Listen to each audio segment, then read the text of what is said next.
आदरणीय दर्शकहरू नमस्कार। कार्यक्रम अर्थ विशेषमा यहाँलाई हार्दिक स्वागत छ। म राजेन्द्र रेग्मी। आजको यो श्रृङ्खलामा हामीले एकजना नेपाली उद्यमी, एकजना विद्वान अनि एकजना नेपालमा नै उत्पादनको क्षेत्रबाट केही गर्न सकिन्छ भनेर विदेशमा अध्ययन गरेर नेपालमा फर्कनुभएका विद्वत व्यक्तिलाई बोलाएका छौँ। उहाँ हुनुहुन्छ प्रोफेसर डाक्टर राजेन्द्र गेवाली र उहाँ फाइटोम्याक्स केयर प्राइभेट लिमिटेडका सञ्चालक हुनुहुन्छ। उहाँसँगको कुराकानीलाई हामी अगाडि बढाउँ। उहाँलाई स्वागत गरौँ कार्यक्रममा। सर स्वागत छ। हस्, धन्यवाद हजुर। आरामै हुनुहुन्छ? ठिक छ, राम्रै छ। त्यो कोभिड पछिको दिनहरू चाहिँ कसरी बितिरहेको छ खासमा? कोभिड पछिको दिनमा चाहिँ नि विशेष गरेर हामीले नेपालको जडीबुटी जन्य वस्तुहरूबाट के कस्ता चाहिँ नि कन्ज्युमर आइटमहरू बनाउन सकिन्छ, आम उपभोक्तालाई चाहिँ नि कसरी जडीबुटीप्रति चाहिँ नि सजग बनाउन सकिन्छ, विभिन्न वस्तुहरू चाहिँ नि उत्पादन गरेर भन्ने विषयमै हामी चिन्तित छौँ।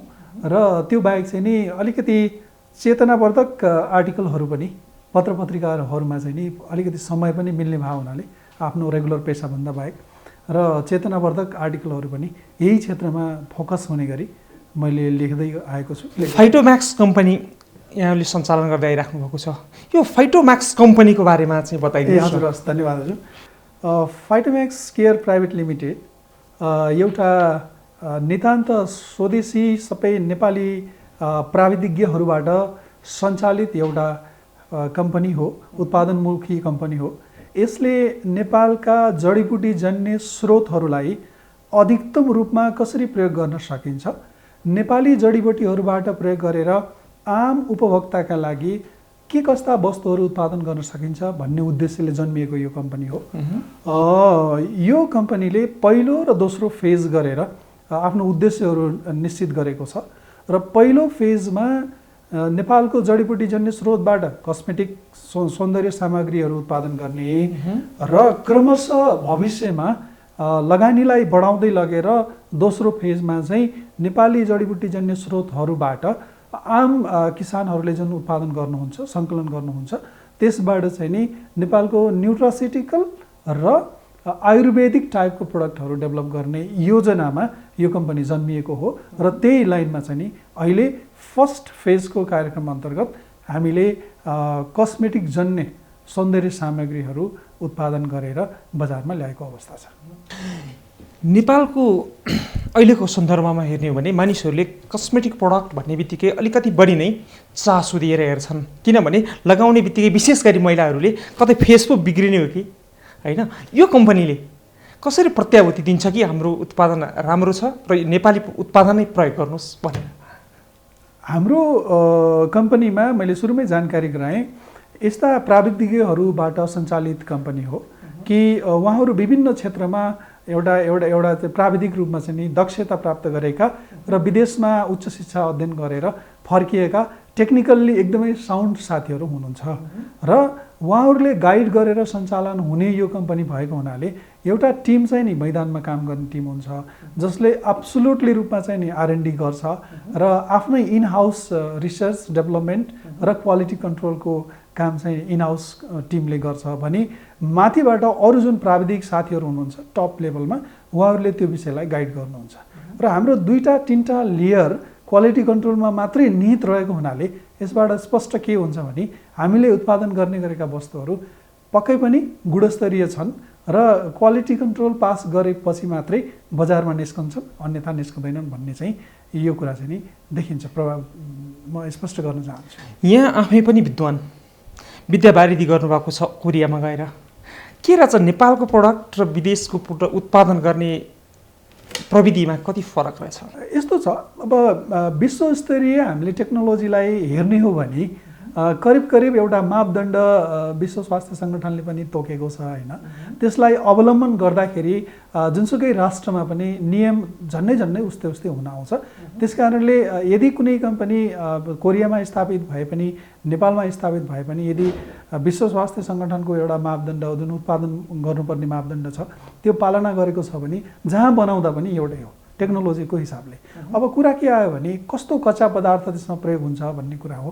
त्यसमा कस्ता प्राविधिज्ञहरू इन्भल्भ भएका छन् त्यसले सबभन्दा महत्त्वपूर्ण कुरा चाहिँ नि गाइड गर्छ। किन भन्दाखेरि तपाईँको कच्चा पदार्थ कस्तो ल्यान्डिङ हुन्छ तपाईँको फ्याक्ट्रीभित्र र त्यसको गुणस्तर कसले निर्धारण गर्छ त्यसबाट बनेको वस्तु स्वतः चाहिँ नि त्यसै गुणस्तरमा चाहिँ नि असर पार्ने भयो। त्यस कारणले गर्दाखेरि विदेशी प्रडक्ट र नेपाली प्रडक्टमा अन्तर कहाँनिर हुन्छ भने यदि अन्तर्राष्ट्रिय स्तरको मापदण्ड हामीले पालना गऱ्यौँ भने जहाँ बनाए पनि एउटै नै रहन्छ, तर मापदण्डविहीन हामीले उत्पादन गऱ्यौँ भने अनि के हुन्छ त कम गुणस्तरको सामग्री उत्पादन हुन्छ, आम उपभोक्तालाई त्यसले असर पार्न सक्छ। त्यो चाहिँ भिन्नता हो। जस्तै यो उत्पादनहरू कति चाहिँ अर्ग्यानिक, जस्तै हामी अर्ग्यानिक मात्रै भन्छौँ, टोटल्ली अर्ग्यानिक वस्तुहरू उत्पादन गर्न कति सम्भावना रहेछ, यो कति अर्ग्यानिक हुन्छ? यस्तो हुन्छ सर, जस्तै अर्ग्यानिक एउटा अलिकति जटिल प्रक्रिया पनि हो। अर्ग्यानिक बन्नको लागि निश्चित एउटा गाइडलाइनहरू पालना गर्नुपर्छ। तर यदि हामीले हाम्रा वस्तुहरू जेसुकै उत्पादन गरौँ, न्युट्रासिटिकल बनाउनुहोस्, आयुर्वेदिक प्रडक्ट बनाउनुहोस्, कस्मेटिक प्रडक्ट्सहरू बनाउनुहोस्, तपाईँले प्रयोग गर्ने कच्चा पदार्थ अर्ग्यानिकल्ली सर्टिफाइड भएर आएको छ भने त्यो प्रडक्टलाई हामीले अर्ग्यानिक भनेर मान्न मिल्छ। अन्यथा अर्ग्यानिकल्ली खेती गरिएको तर अर्ग्यानिक हो वा नहुन पनि सक्छ भन्ने सम्भावना उत्तिकै रहन्छ। त्यहाँनिर अलिकति भिन्नता छ। नेपालमा अन्य उत्पादक कम्पनीहरू पनि छन् कस्मेटिक सम्बन्धी, भलै त्यो उत्पादन राम्रो गुणस्तरीय होला अथवा नहोला। हामी फाइटोम्याक्सको बारेमा कुरा गरिरहेका छौँ। फाइटोम्याक्स कम्पनी ती कम्पनीहरूभन्दा के र कुन अर्थमा फरक हो भन्न सकिन्छ? सामान्यतया के हुन्छ भने जति प्राविधिज्ञहरूले विदेशमा बसेर आफ्नो उच्च शिक्षा हासिल गर्नुभयो र राष्ट्रलाई हामीले केही गर्नुपर्छ र गर्छौँ, जे गरे पनि हामी नेपालमै गर्छौँ भन्ने हिसाबले जसरी फर्किनु भएको छ र उहाँहरूको जुन नलेज छ त्यो नलेज त्यो फ्याक्ट्रीमा जुन बेला फ्युजन हुन जान्छ र त्यसबाट बनेका वस्तुहरू गुणस्तरीय हुन आउँछन्। न कि सामान्य व्यक्तिले, कुनै व्यक्तिले नर्मल तरिकाले सञ्चालन गरेको उद्योगभन्दा जुन टेक्निकल व्यक्तित्वहरू हुनुहुन्छ उहाँहरूले सञ्चालन गरेको उद्योगमा भिन्नता चाहिँ त्यहाँनिर रहन्छ। किनभने हरेक क्वालिटीको विषयमा जानकार हुनुहुन्छ।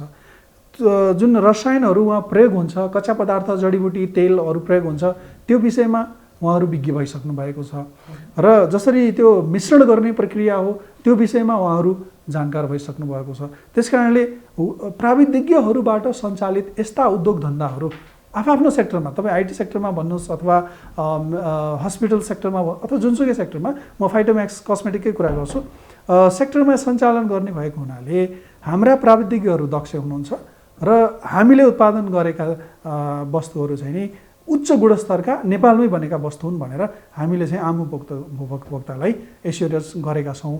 त्यो चाहिँ हाम्रो टिममै, जुन हाम्रो R&D टिम छ त्यो टिमबाटै प्रतिबिम्बित हुन्छ त्यो कुरा चाहिँ। यो सामान्यतः के भन्ने गरिन्छ भने जस्तै नेपालबाट चाहिँ हाई क्वालिटी व्यक्तिहरू चाहिँ विदेशमा गइसकेपछि फेरि नेपालमा फर्कन चाहनुहुन्न, किनभने यहाँ चाहिँ आम्दानीको स्रोतहरू पनि हुँदैन र अपर्च्युनिटी अरू एकदमै थोरै हुन्छ भन्ने गरिन्छ। तर यहाँले के भन्दै हुनुहुन्छ भने हाम्रा कम्पनीमा रहेका प्राविधिकहरू अति गुणस्तरीय हुनुहुन्छ। यो कस्तो छ? विदेशमा गएर विदेशका उत्पादक कम्पनीहरूसँग अट्याचमेन्ट भइसकेपछि फेरि नेपालमा फर्किने प्राविधिकहरूको सङ्ख्या यहाँले के पाइराख्नु भएको? यस्तो छ, नेपालमा रोजगारीको हिसाबले अवश्य पनि कम छ रोजगारीको हिसाबले। तर हाम्रो टिममा कस्तो संयोग भयो भने हामी रोजगारी आफैले भन्दा पनि हामी रोजगारी दिनुपर्छ, राष्ट्रको खातिर पनि दिनुपर्छ, आफू पनि रोजगारी हुनुपर्छ भन्ने हिसाबले हाम्रो टिम चाहिँ एउटा चाहिँ नि संयोगवश जम्मा हुन आयो होइन। र त्यो हिसाबले हाम्रो टिमका साथीहरूले के सोच राख्नुभयो भने हामीले नेपालमा आफ्नो रोजगारी भन्दा पनि अरू पनि आम जनसमुदायलाई पनि केही न केही रोजगारी सिर्जना गर्नुपर्छ भन्ने उद्देश्यले फर्किनु भएको हुनाले सबैको चाहिँ नि मन एउटै रहन आयो र त्यो हिसाबले चाहिँ नि यो जन्मिएको हो। यो उत्पादन गर्ने जति पनि वस्तुहरू छन् कस्मेटिक प्रोडक्ट अहिलेको दिनमा होइन त, यो कस्मेटिक प्रोडक्टहरू उत्पादन गर्ने कच्चा पदार्थहरू सबै नेपाली हुन्छन् कि हामीले बाहिरबाट पनि लिएर आउँछौँ? सामान्यतया हामीले के जोड गरेका छौँ भने हाम्रो एउटा कम्प्लिटली एउटा वर्किङ फोर्स चाहिँ फिल्डमै हुन्छ। हामी एउटा प्रमोटर र गाइडेन्सको रूपमा बसिरहेछौँ र हामीले कसरी त्यसलाई सुपरभाइज गर्छौँ भने सकेसम्म नेपाली कच्चा पदार्थ, नेपाली पनि विशेष गरेर जडीबुटी जन्य कच्चा पदार्थ, त्यसमा पनि त्यो बाहेक चाहिँ नि मौरी जन्य कच्चा पदार्थ अधिकतम प्रयोग गर्ने नेपालको प्रडक्टमा, न्युट्रासिटिकल, कस्मेटिक, वाटेभर अधिकतम प्रयोग गर्ने हाम्रो स्ट्राटेजी छ। त्यो अन्तर्गत चाहिँ अहिलेका वस्तुहरूमा हाम्रो R&D टिमले चाहिँ नि नेपालको अधिकतम करिब करिब 100+ भन्छु म, 100भन्दा माथि जडीबुटीहरू चाहिँ नि प्रयोग गरेको अवस्था छ। तर 100% कच्चा पदार्थबाट, नेपालकै कच्चा पदार्थबाट सबै वस्तुहरू उत्पादन गर्न सम्भावना न्यून रहेको हुनाले केही कच्चा पदार्थको लागि हामीले मलेसिया, चाइना र भारतबाट चाहिँ नि झिकाउनु पर्ने हुन्छ। त्यो कच्चा पदार्थहरूमा हामी फेरि एभोइड गर्न नसक्ने अवस्था हो। जस्तै यहाँले मौरीजन्य भन्ने शब्द प्रयोग गर्नुभयो, के रहेछ मौरीमा त्यस्तो धेरै सबै कस्मेटिक प्रोडक्टहरूमा प्रयोग गर्न मिल्ने सकिने चिज? मौरीको विशेषता के छ भने मौरी आफैमा आयुर्वेदमा एकदमै राम्रो मानिन्छ। मौरीको मह, मौरीको हिसाबले मौरीको प्रोपोलिस चाहिँ अहिले कोभिडमा पनि कुनै देशको हस्पिटलहरूले क्लिनिकल ट्रायलमा लगिराख्नु भएको छ। र मौरीबाट निस्कने सबै जस्तै वाक्स, त्यसको मैन, त्यो क्रिमहरूमा प्रयोग हुन्छ। मौरीको मह क्रिम तथा मोइस्चराइजिङ अरू प्रडक्टहरूमा प्रयोग गर्न सकिन्छ। मौरीको मह चाहिँ नि छालाको लागि, स्किनको लागि एकदमै राम्रो मोइस्चराइजरको रूपमा युज गर्न सकिन्छ। खाँदाखेरि पेटको ग्यास्ट्रिकको समस्या पनि कम हुने। तर हामी अहिले कस्मेटिककै छलफल गरौँ र मौरीको जुन मैन छ, मैनबाट क्रिमलाई ब्लेन्डिङ गर्दाखेरि क्रिम बनाउनलाई प्रयोग हुने।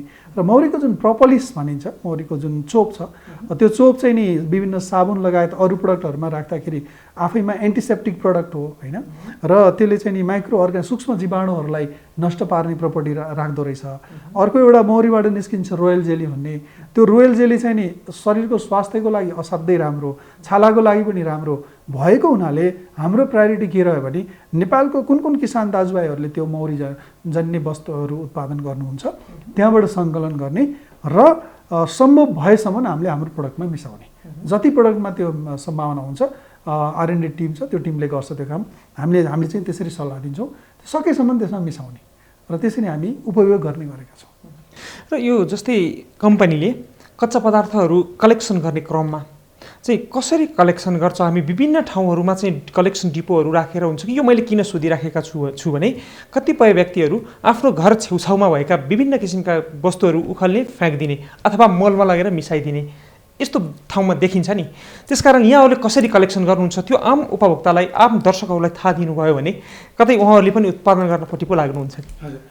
हामीले चाहिँ नि नेपालको जडीबुटी जन्य र मौरी जन्य कच्चा पदार्थ जति कस्मेटिकमा प्रयोग हुन्छ त्यसलाई देशका विभिन्न कर्नरबाट हामीले सङ्कलन गर्ने गरेका छौँ।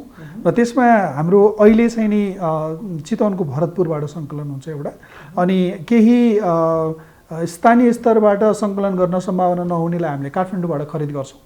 र दोस्रो चाहिँ नि नेपालगञ्जबाट केही सुगन्धित तेलहरू, स्थानीय स्तरका सुगन्धित तेलहरू हामीले प्रयोग गर्छौँ, क्यामोमाइल, लेमन ग्रास यिनीहरू। त्यो चाहिँ नि हामी नेपालगञ्जबाट त्यहाँका स्टकिस्ट साथीहरू जसले सङ्कलन गराउनुहुन्छ त्यहाँबाट हामीले सङ्कलन गर्छौँ। यसरी कच्चा पदार्थ चाहिँ नि कुनै रूपन्देही जिल्लाबाट, मौरीजन्य प्रोपोलिसहरू रूपन्देही जिल्लाबाट सङ्कलन हुन्छ। त्यसरी देशका विभिन्न भागहरूबाट हामीले कच्चा पदार्थ सङ्कलन गर्ने गरेका छौँ। यो कच्चा पदार्थ सङ्कलन गर्ने क्रममा हामीले अझै यसको क्षेत्रलाई अझै ब्रोड गर्ने क्रममा चाहिँ देशका विभिन्न ठाउँहरूमा हाम्रो सङ्कलन डिपोहरू पुर्याउन सक्ने सम्भावना अब के छ? यस्तो छ, यसमा हामीले पहिलो कुरा त हाम्रो क्यापासिटी इन्हान्स गर्नुपर्ने हुन्छ। जस्तै हामीले अहिले कति खपत गरिराखेका छौँ त? समष्टिगत रूपमा जति सङ्कलन हुन्छ देशमा जडीबुटी जन्य र मौरीजन्य पदार्थहरू, त्यसको सानो प्रतिशत मात्रै फाइटोम्याक्स केयरले अहिले कन्ज्युम गर्ने गरेको छ।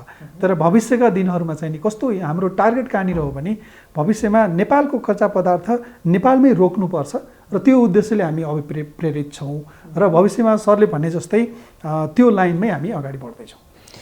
म यहाँलाई यो रोक्नुपर्छ भन्ने यहाँले जुन शब्दावली प्रयोग गर्नुभयो, म यसमा जान चाहेँ। नेपालबाट लाखौँको मूल्यमा जडीबुटीहरू विदेश जान्छ र त्योबाट अरबौँको औषधि बनेर नेपालमा फर्कन्छ। यसको लागि नेपाल सरकारले गर्नुपर्ने कुरा के हो र यहाँहरूको तर्फबाट केही आशा गरिएको छ सरकारसँग? यसमा अलिकति डिटेलमा हामी छलफल गरौँ।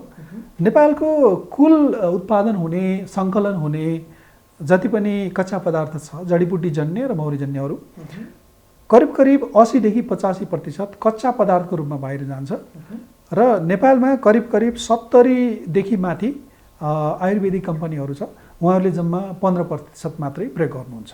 विडम्बना ठुलो एमाउन्ट चाहिँ नि बाहिरिन्छ। अर्कोतिर ती आयुर्वेदिक कम्पनीहरू र केही कस्मेटिक साथीहरू कम्पनीहरूलाई चाहिँ नि कस्तो छ भने चाहिने टोटल कच्चा पदार्थको 85% फेरि इम्पोर्ट गर्नुहुन्छ, किनभने भेराइटी पुग्दैन है। यहाँ उत्पादन हुने जडीबुटीले कम्प्लिट आयुर्वेदिक कम्पनीको लागि होल भेराइटी चाहिँ नि पुग्दैन। एउटा त्यो रह्यो यथार्थता। अर्को के छ भने ठिक छ, जे जति एक्सपोर्ट हुन्छ त्यसलाई हामीले प्रशोधन गरेर भ्यालु एडिसन गरेर वा 100% त्यसलाई लोकल लेभलमै अरू केही प्रडक्ट बनाएर कन्भर्ट गर्नुपर्ने हुन्छ। त्यसमा के छ भने हामीले धेरै प्रडक्टहरूलाई जस्तै लौट सल्ला छ, त्यसलाई हामीले रोक्न सक्छौँ कच्चा पदार्थको रूपमा। थुप्रै उदाहरणहरू आउन सक्छ। ती जडीबुटीहरूलाई हामीले चाहिँ नि सानो साइजमा साइज रिड्युस गरेर सानो एउटा बोराबाट सानो एउटा बोतलमा प्याक गरेर गर्न सक्यौँ भने अल्टिमेटली त्यसको प्राइस पनि हाई हुन जान्छ, सप्लाई चेन पनि सजिलो हुन्छ, एक्सपोर्ट पनि त्यो भोल्युम वाइज पनि सजिलो हुन्छ। त्यो चाहिँ गर्नुपर्ने छ। अब राज्यले गर्ने वा प्राइभेट सेक्टरले गर्ने भन्ने विषयमा चाहिँ नि अझै पनि अब जडीबुटी क्षेत्रमा प्राइभेट सेक्टरले पनि काम गरिराखेको छ। नेपाल सरकारको वन मन्त्रालयका थुप्रै च्यानलहरूले पनि काम गरिराखेको अवस्था छ है। त्यो अवस्थामा कसले गर्ने भन्दा पनि तुरुन्तै गर्नुपर्ने के हो भने कच्चा पदार्थबाट नेपालमा कति सकिन्छ वस्तु उत्पादन गर्नेतिर लागु, छिटोभन्दा छिटो। Cosmetic, nutraceutical, dietary supplement, preventive medicine वा के बन्न सक्छ सो वस्तु उत्पादन गर्नेतिर लाग्नुपर्ने हुन्छ। अन्तर्राष्ट्रिय बजारमा एकदमै ठुलो माग छ डायट्री सप्लिमेन्ट्सको। त्यसमा हामीले हाम्रो देशको ब्रान्डिङ गरौँ न। जसरी दक्षिण कोरियाले जिन्सेनलाई ब्रान्डिङ गरेको छ, हाम्रो देशबाट के अलैँची हुनसक्छ कि अदुवा हुनसक्छ, बेसार हुनसक्छ, एउटा ब्रान्डिङ एउटा अथवा 5वटा जडीबुटीलाई ब्रान्डिङ गरौँ र त्यसलाई चाहिँ अन्तर्राष्ट्रिय बजारमा पुर्याउँ भन्ने एउटा अभियान नै चलाउनुपर्छ। यो सानोतिनो R&Dले चाहिँ हुँदैन, अलिक एडभान्स लेभलको R&D गर्नुपर्छ। हामीसँग प्राविधिज्ञ नभएको होइन, विदेशमा उच्च शिक्षा हासिल गरेर यही क्षेत्रमा ज्ञान प्राप्त गरेर फर्किनु भएको छ। उहाँहरूलाई प्रयोग गरेर यदि हामीले त्यो लेभलमा R&D गरेर रोक्न सक्यौँ भने देशमा धेरै सङ्ख्यामा रोजगारीहरू सिर्जना हुने वातावरण छ। त्यो चाहिँ तुरुन्तै गर्नुपर्ने छ। यो उत्पादन गर्ने क्षेत्रमा सरकारको तर्फबाट के कस्तो सहयोगहरू भइराखेको छ अथवा यहाँहरू नितान्त आफ्नो मात्रै लगानीमा गरिरहेको? उत्पादन क्षेत्रमा अब हामीलाई विशेष गरी कस्मेटिक उत्पादन क्षेत्र, कस्मेटिक सेक्टरमा हामीलाई सरकारले दिने योगदानको विषयमा जानकारी भएन, हामीले जानकारी प्राप्त नगरेको पनि हुनसक्छ।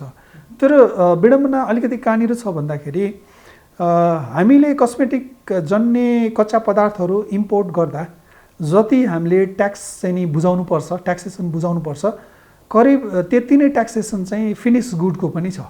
फिनिस गुडलाई पनि हजुरले करिब अब 40 देखि 45% टोटल मिलाएर कस्टम र सबै ट्रान्सपोर्ट सबै जोड्दाखेरि तिर्नुपर्ने हुन्छ भने हामीले पनि त्यही रेन्जमा बुझाउँदाखेरि अब हामीले फेरि प्रोसेसिङ गरेर त्यति ट्याक्सेसन बुझाएको कच्चा पदार्थबाट वस्तु उत्पादन गर्दाखेरि हाम्रो प्रोडक्टले बजारमा कम्पिटिसन गर्न गाह्रो छ। त्यस कारणले सरकारले कच्चा पदार्थमा लगाउने ट्याक्सेसन र फिनिस गुडको र मेटेरियल कुनै पनि अरू वस्तुहरूको र मेटेरियलमा लगाउने जुन ट्याक्सेसन छ, सेमी प्रोसेस्ड प्रडक्टमा लगाउने ट्याक्सेसन छ, त्यसमा चाहिँ अलिकति हेर्नुपर्छ, त्यहाँनिर ग्याप छ भन्ने हाम्रो अनुभव रह्यो यो काम गर्ने दौरानमा। आदरणीय दर्शकहरू, छोटो विश्रामपछि हामी पुनः आउनेछौँ।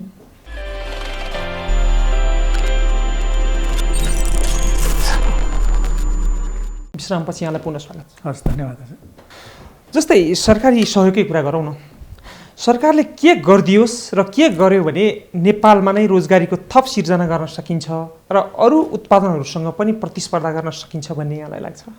जस्तै उद्योगहरू स्थापना गर्दाखेरि यस्तो जटिलता छ कि कुनै व्यक्तिले अथवा समूहले नेपालमा जडीबुटी जन्य अथवा अरू कुनै उद्योगहरू उत्पादन स्थापना गर्नु पर्यो भने पहिलो रजिस्ट्रेसन प्रोसेसबाटै तपाईँलाई धेरै झमेलाहरू छ। नेपाल सरकारलाई ट्याक्स बुझाएर उसले चाहिँ नि आफ्नो उद्योग सञ्चालन गर्छु र नेपालको सरकारको नियमभित्र बसेर काम गर्छु भन्दै गर्दा त्यो रजिस्ट्रेसन प्रोसेसलाई चाहिँ सिम्प्लिफाई गरिदिनुपर्छ एउटा। दोस्रो, जति ठाउँमा समस्याहरू छ, जस्तै हामीले मसिनरिजहरू लिएर आउँछौँ, ल्याउँदाखेरि त्यो मसिनरिजहरू यता फार्मास्युटिकल इन्डस्ट्रीमा युज हुने मसिनरिज र कस्मेटिक इन्डस्ट्रीमा युज हुने मसिनरिज एउटै हो, करिब एउटै हो। र त्यो मसिनरिजहरूमा अब अरू सेक्टरलाई चाहिँ सब्सिडाइज गरेको छ र कस्मेटिक सेक्टरलाई सब्सिडाइज गरेको छैन। तर कस्मेटिक सेक्टरबाट पनि त कस्मेटिकल्सहरू बनाउन सकिन्छ, सरकारलाई ट्याक्स दिएको छ अल्टिमेटली गर्न सकिन्छ भने किन त्यहाँनिर सब्सिडाइज नगर्ने त? ट्याक्स मात्रै उठाएर पनि हुँदैन नि, त्यो ट्याक्स छुट गरे बापत त्यो कम्पनीले राष्ट्रमा कति रोजगार सिर्जना गर्छ भन्ने पनि त हेक्का हुनु जरुरी होला नि, त्यो पनि क्यालकुलेसनमा आउनु पऱ्यो नि।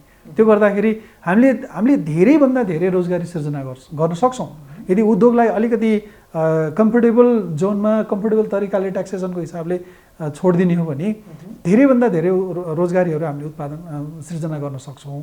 त्यहाँनिर अलिकति ग्याप देख्छु मैले।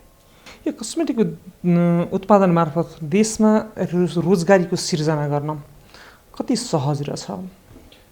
हेर्नुहोस्, कस्मेटिकमा के छ भने आम जो उपभोक्ताहरू हुनुहुन्छ उहाँहरूमा एउटा ब्रान्डले छाप पारिसकेको छ र उहाँहरू त्यो ब्रान्डबाट चाहिँ नि चेन्ज हुन चाहनुहुन्न। एउटा बजारको हिसाबले त्यहाँनिर कठिनाइ छ।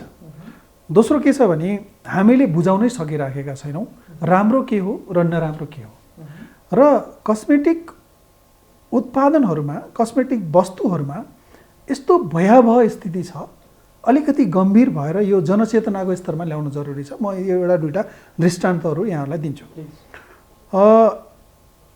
गुणस्तर विभागले मलाई लाग्छ 2076तिरको कुरा हो, एउटा सर्वे गर्यो र त्यसमा थुप्रै स्याम्पलिङहरू भयो। बजारबाट स्याम्पल क्रिम, पेस्टका, नेल पोलिसका, लिपस्टिकका स्याम्पलहरू चाहिँ सङ्कलन गरियो र त्यसमा त्यो सङ्कलनमा हेभी मेटलहरूको एनालाइसिस गर्दा, धातुहरू एनालाइसिस गर्दा विश्व स्वास्थ्य सङ्गठनले तोकेको मापदण्डभन्दा कैयौँ गुणा बढी त्यसमा चाहिँ नि धातुहरू भेटिए। अब यो धातुहरू जस्तै क्रोमियम, क्याडमियम, मर्करी यिनीहरू भनिन्छ। मर्करीको इक्जाम्पल लिन्छ, व्हाइटनिङ क्रिममा मर्करी युज गर्छ, ब्युटी क्रिमको व्हाइटनिङमा मर्करीको पनि प्रयोग हुन्छ। हामीले जडीबुटी जुन हर्बलको कुरा गर्दैछौँ, हामीले फेरि यताबाट दिँदाखेरि त्यसमा जेठी मधु र किम्बुको जराको बोक्रा, घोटाप्रे यस्ता जडीबुटीहरू दिन्छौँ त्यसको सब्स्टिच्युटमा। त्यहाँनिर ग्याप छ, त्यहाँनिर फरक छ, त्यो चाहिँ आम उपभोक्ताले बुझ्नु जरुरी छ। अब यो हेभी मेटल कस्तो हुन्छ भने जब हामीले प्रयोग गर्छौँ, जस्तै नेल पोलिसहरू, लिपस्टिकहरू, कलरिङ एजेन्टको लागि हेभी मेटलहरू चाहियो, त्यो सबै शरीरभित्र प्रवेश गर्छ र शरीरमा लामो समयसम्म बसिदिन्छ, त्यो बाहिर जाँदैन, त्यो वाटर सोल्युबल भएर सर्लक्कै बाहिर हाम्रो सिस्टमबाट निस्कँदैन अनि हाम्रो हरेक अर्गानहरूमा गएर बस्छ, त्यो डिपोजिसन हुन्छ। अनि लङ टर्ममा त्यसले किडनीमा डिपोजिसन हुँदाखेरि किडनी फेलर, किडनी ड्यामेज, अरू अर्गानहरूमा डिपोजिसन हुँदाखेरि अरू अर्गानहरूमा ड्यामेज, क्रमशः ड्यामेज गराउँदै जान्छ। एउटा अध्ययन मैले कुनै समय अगाडि अध्ययन गर्ने मौका पाएको थिएँ, एउटा रिसर्च, त्यसमा के भनेको थियो भने ब्रेस्ट क्यान्सरको अधिकांश स्याम्पलहरूलाई एनालाइसिस गर्दा हरेक ब्रेस्ट क्यान्सरमा चाहिँ नि प्याराबिन जुन प्रिजर्भेटिभ र अरू उसमा युज गरिन्छ कस्मेटिक प्रडक्टहरूमा, प्याराबिन्सहरू चाहिँ नि ब्रेस्ट क्यान्सरको सेलबाट आइडेन्टिफाई भयो। अब के बुझ्ने भन्दाखेरि प्याराबिन्सको स्रोत के हो? यस्तै वस्तुहरू हो, यहाँनिर फरक छ। त्यस कारणले आम उपभोक्ताहरूले हेभी मेटल मात्रै होइन, प्याराबिन लगायत धेरैभन्दा धेरै क्यान्सर जन्य रसायनहरू बिहान उठेदेखि राति सुत्ने बेलासम्म प्रयोग गर्नुपर्ने स्थिति छ, जानी वा नजानी। त्यहाँनिर चेतनाको हामीले कहाँनिर बजार कसरी क्लियर गर्नुपर्छ भने त्यहाँनिर जनचेतना आउनु जरुरी छ। हेर्नुहोस् है, प्याराबिन भएको प्रडक्टहरूमा हामी सचेत हुनुपर्छ र हेभी मेटल भएका प्रडक्टहरूमा हामी सचेत हुनुपर्छ। जडीबुटीजन्य स्रोतबाट उत्पादन भएका कस्मेटिक सौन्दर्यजन्य सामग्रीहरूलाई हामीले प्राथमिकतामा राख्नुपर्छ। ब्युटी साथसाथै स्वास्थ्य ठुलो कुरो हो, सँगसँगै तपाईँलाई फाइदा नगर्ला तर बेफाइदा गर्न चाहिँ पाइँदैन, हुँदैन भन्ने हिसाबले हामीले जनचेतना ल्याउन जरुरी छ। त्यसमा हामीले खासै ठुलो समस्या देखेका छौँ। त्यो चाहिँ कसरी गर्न सकिन्छ? जस्तै जनचेतना एउटा स्तर उकास्नको लागि हामीले कस्मेटिक उद्योगहरूको तर्फबाट के गर्न सकिन्छ? जनचेतनाको लागि चाहिँ नि यो अहिले मैले जुन बताएँ कुराहरू थुप्रै जटिलताहरू छ। गुणस्तरको विषयमा हामीले आम उपभोक्ताहरूलाई विशेष गरेर कसरी प्रयोग गर्ने, के राम्रो के नराम्रो भन्ने विभिन्न यस्तै सररको जस्तो कार्यक्रमहरू भयो र विभिन्न पत्र पत्रिकाहरू भयो, आर्टिकलहरू त्यसमा निकाल्ने र विभिन्न रिसर्च विश्वविद्यालयहरूमा रिसर्च हुन्छ, अनि म काठमाडौँ विश्वविद्यालयमा पनि छु, त्यसमा पनि रिसर्च गर्न यसरी भएका रिसर्चहरूलाई बाहिर ल्याउने, हामीहरूले गरेका अध्ययनहरूलाई पत्र पत्रिका मार्फत बाहिर ल्याउने, सरहरू जस्तो एउटा अवेरनेस लेभलमा जुन टेलिभिजन कार्यक्रमहरू चलाउनुहुन्छ त्यो त्यो त्यो एउटा बिजनेस हिसाबले अवेरनेस लेभल टेलिभिजन मार्फत पनि हामी दिन सक्छौँ। यसरी समष्टिगत रूपमा हामीले ठुलो मेहनत गर्नुपर्ने चाहिँ नि छ। यहाँले त रिसर्चको माध्यमबाट विभिन्न किसिमका पुरस्कारहरू पुरस्कृत भइसक्नु भएको छ। यहाँको रिसर्चले के भन्छ? नेपाली प्रोडक्टहरू अरू देशको प्रोडक्टभन्दा कम गुणस्तरीय छैनन् अथवा अरू देशको प्रोडक्टभन्दा नेपालको प्रोडक्टलाई राम्रो बनाउन सकिन्छ? नेपालको प्रोडक्टहरू साँच्चैकै राम्रो हो, राम्रो गर्न सकिन्छ, अझै राम्रो गर्न सकिन्छ। किनभने हामीसँग जति पनि कच्चा पदार्थहरू छ त्यो विश्वमा कहीँ नभएका उच्चतम र विशेष खालका कच्चा पदार्थहरू छ। जडीबुटीजन्य स्रोतमा पनि विशेष खालका कच्चा पदार्थहरू हामीसँग छ र त्यो कच्चा पदार्थ राखेर बनाएका प्रोडक्ट चाहिँ नि डेफिनेटली संसारमा अरू प्रोडक्टभन्दा पृथक रहन्छन् जहिले पनि। र हाम्रो यो क्लाइमेटिक कन्डिसनमा भएका जति जडीबुटीहरू छन् त्यसबाट बनाएका प्रोडक्टहरूले स्वास्थ्यमा यस्तो राम्रो रसायनहरू छ हाम्रो चाहिँ नि जडीबुटीजन्य स्रोतहरूमा कि तपाईँको बाहिरी स्वास्थ्य छालाको र भित्रको शरीरको भित्रको स्वास्थ्यलाई पनि तिनीहरूले चाहिँ नि एकदमै राम्रो गरे। जस्तै मैले जति अनुसन्धानहरू अहिलेसम्म गरेको छु, म विगत सन् 2007मा दक्षिण कोरियाबाट फर्किसके पछाडि म काठमाडौँ विश्वविद्यालयमा जति पनि अनुसन्धानहरू मैले चलाइराखेको छु, चलाउने क्रममा चाहिँ नि जति हर्बल मेडिसिनहरू टच गरेर रिसर्च गर्छौँ सबैको सकारात्मक नतिजा देखिन्छ। यसले कहाँनिर उत्साह थप्यो भन्दाखेरि नेपालको जडीबुटी त साँच्चै पृथक छ नि, यसले पो इकोनोमिक सपोर्ट चाहिँ नि सजिलै गर्न सक्छ। यसलाई भ्यालु एडिसन गरौँ, यसलाई चाहिँ नि प्रमोसन गरौँ, यसबाट वस्तु उत्पादन गरौँ। हामी सिङ्गल ड्रग मोलिक्युलमा अहिले जान सक्ने अवस्था छैन। सिङ्गल ड्रग बनाउनलाई धेरै वर्ष लाग्छ, धेरै धेरै इकोनोमी चाहिन्छ, ठुलो टेक्नोलोजी चाहिन्छ। हाम्रो स्तरबाट अहिले गर्न सक्ने के हो भन्दाखेरि ती कच्चा पदार्थहरूबाट भ्यालु एडिसन गर्ने, स्थानीय स्तरमा कटेज इन्डस्ट्रिज इस्टाब्लिस भयो, अलिकति माथि आउँछ एक स्टेप माथि, त्यसबाट अलिकति प्रोसेसिङ र फार्मास्युटिकल अथवा आयुर्वेदिक इन्डस्ट्रीहरू इस्टाब्लिस गर्ने, त्यो लेभलमा एउटा इकोनोमिक चाहिँ नि इम्प्लोइमेन्ट जेनेरेसन हुन्छ। त्यसपछि त्यसरी बनेको प्रोडक्टलाई हाई लेभलको R&D गरेर एक्सपोर्ट गर्न सकियो भने फेरि नेसनल इकोनोमीमा अर्को सपोर्ट हुन्छ एकातिर। अर्कोतिर के छ त भन्दाखेरि जुन त्यो बापत आउने मेडिसिन अथवा न्युट्रासिटिकल अथवा डाइट्री सप्लिमेन्ट थियो त्यो त सब्स्टिट्युट भयो नि, हामीले स्थानीय स्तरमा रोक्न सक्यो भने। हेर्नुहोस् त कति राम्रो नेसनल इकोनोमीमा कन्ट्रिब्युसन गर्छ। तल्लो लेयरदेखि माथिसम्म चाहिँ नि यसरी गर्न सकिन्छ। धेरै सम्भावना देख्छु मैले नेपालको जडीबुटीमा। तर आम नेपाली उपभोक्ताहरूलाई विदेशी ब्रान्ड प्रतिको नै मोह बढी छ र नेपालीभन्दा विदेशी प्रडक्टप्रति आँखा बढी गएर टक्क रोकिन्छ र त्यो खरिद गर्नुहुन्छ। यो वातावरणलाई परिवर्तन कसरी गर्न सकिन्छ? यस्तो हो, पहिलो कुरा त चाहिँ नि पक्कै पनि टेक्नोलोजीको हिसाबले हामी आजको दिनमा थोरै कमजोर छौँ। नेपाल विकसित राष्ट्रमा क्रमशः लम्किँदैछ र त्यो हिसाबले पनि विदेशका प्रडक्टहरू टेक्नोलोजीको हिसाबले पक्कै पनि उच्च गुणस्तरका छन्। त्यो म त्यसमा सहमत छु, त्यसमा कमेन्ट गर्न मिल्दैन। तर कुरा के भन्दाखेरि हामीले पनि एउटा अभियान चलाउनुपर्छ र त्यो भनेको थिङ्क लोकल, स्थानीय सोचौँ पहिला, थिङ्क लोकल र प्रायोरिटी दिँदाखेरि सकेसम्म हाम्रै लेभलबाट सुरु गरौँ, हामी सचेत नागरिकको लेभलबाट सुरु गरौँ। यहाँ बन्ने प्रडक्टलाई त कम्तीमा स्पेस दिनु पऱ्यो नि, पहिलो प्राथमिकता। त्यो चाहिँ मेरो आम उपभोक्तालाई चाहिँ मेरो विनम्र निवेदन के त भन्दाखेरि थिङ्क लोकलबाट सुरु गरौँ, क्रमशः यो बढ्दै जानेछ र अन्तिममा चाहिँ विदेशी प्रडक्टहरूलाई नेपाली प्रडक्टले विस्थापित गर्छ। अब हामी एकपटक अलिकति प्रसङ्ग बदलौँ न, रोजगारतिर। नेपालमा विभिन्न किसिमका कम्पनीहरू चाहिँ सञ्चालन भइराखेका छन्। यही क्रममा फाइटोम्याक्स कम्पनी पनि अहिले आफ्नो उत्पादन सुरु गरेको छ। यसले लगभग उत्पादन सुरु गरेको 1 वर्ष हुन थाल्यो।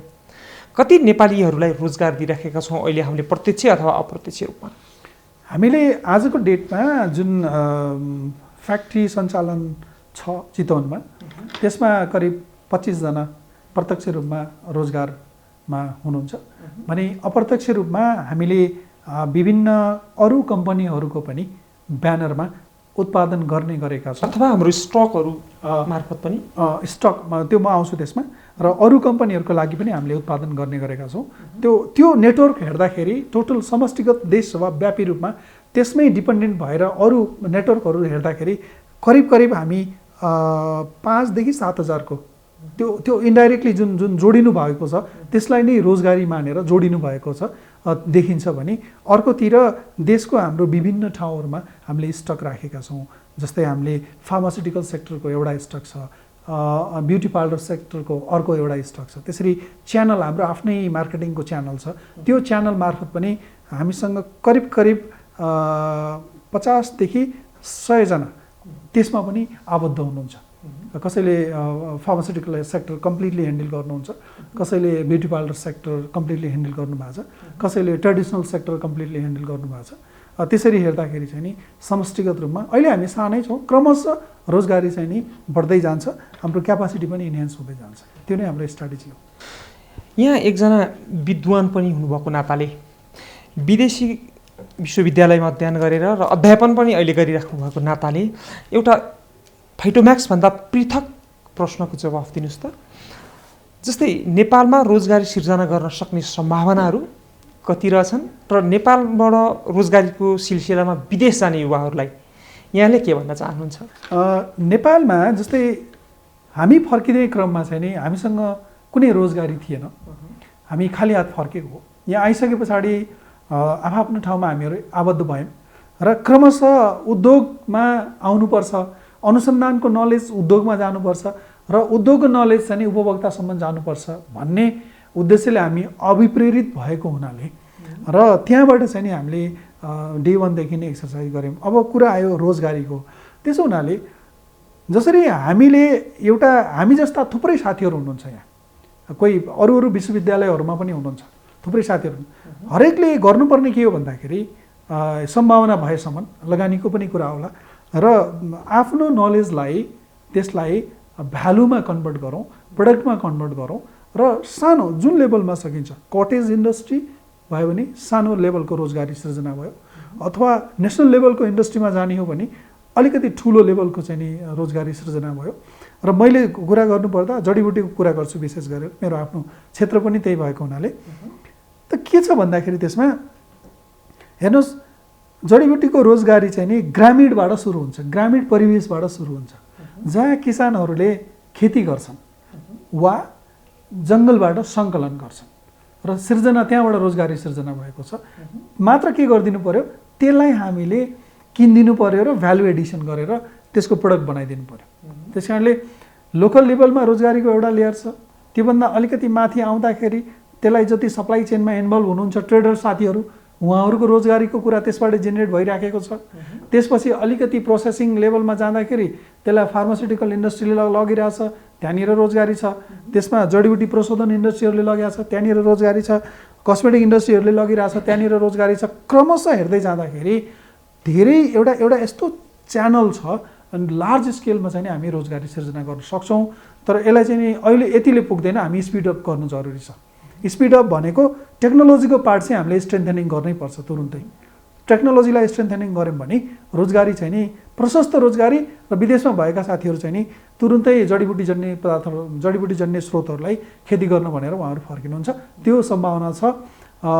मात्र पढेका प्राविधिकहरूले चाहिँ नि त्यसलाई प्रडक्टमा कन्भर्ट गरिदिनलाई अलिक बढी जोड गरिदिनु पऱ्यो, छिटोभन्दा छिटो चाहिँ नि त्यो लेभलमा चाहिँ उन्मुख भइदिनु पऱ्यो। अलि धेरै साथीहरू यो क्षेत्रमा आइदिनु पऱ्यो। हामीले फाइटोम्याक्सको बारेमा यति लामो बेर कुरा गऱ्यौँ।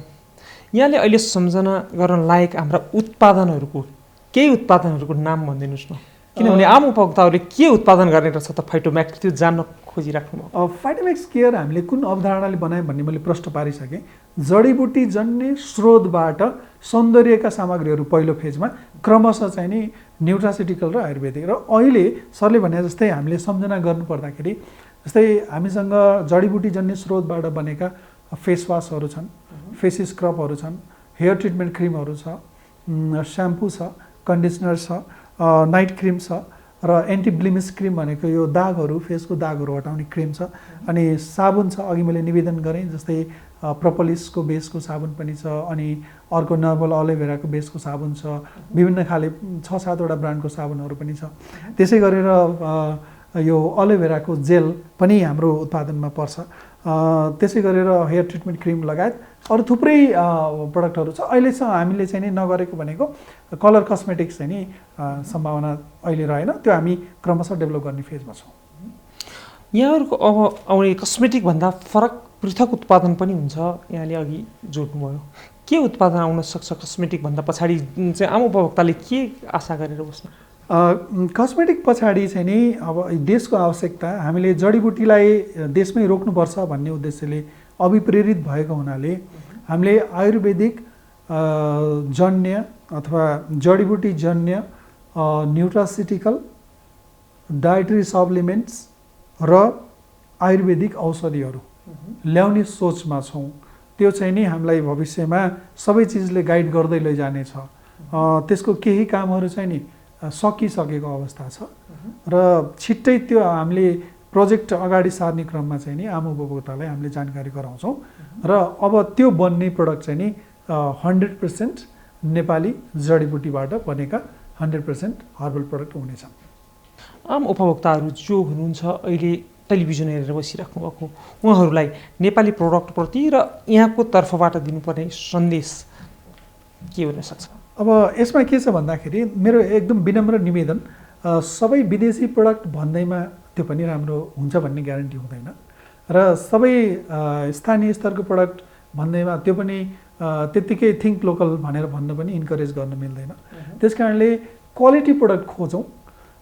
नेपालको WHO GMP स्ट्यान्डर्ड इक्विभ्यालेन्ट अथवा ISO इक्विभ्यालेन्ट अथवा त्योभन्दा हाई ग्रेडको इन्फ्रास्ट्रक्चर भएको, त्यसमा चाहिँ नि एकदमै वेल एजुकेटेड प्राविधिज्ञहरू इन्भल्भ भएको, रिसर्चहरूले चाहिँ नि सञ्चालन गरेको हैन, रिसर्चरहरूले चाहिँ नि त्यसलाई गाइड गरेर एउटा एडभाइजरको रूपमा चाहिँ नि बसेर काम गरिराखेको, त्यस्तो खालको कम्पनीबाट उत्पादन भएका वस्तुहरू जहाँसुकैबाट होस् भएका वस्तुहरू चाहिँ नि ट्रस्ट गर्न सकिन्छ।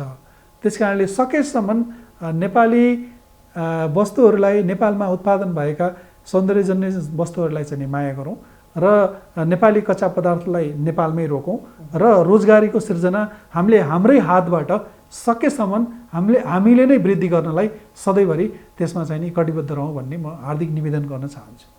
यहाँको महत्त्वपूर्ण विचार अनि महत्त्वपूर्ण समयको लागि हार्दिक धन्यवाद। हस्, थ्याङ्क यू सर। हस्, नमस्ते हजुर। आदरणीय दर्शकहरू, यहाँहरूलाई पनि धन्यवाद, यहाँले कार्यक्रम हेरिदिनु भयो। यही र यस्तै कार्यक्रमहरूका लागि हेर्दै गर्नुहोला कार्यक्रम अर्थविशेष, बिजनेस प्लस बिजनेस फर्स्ट। नमस्ते।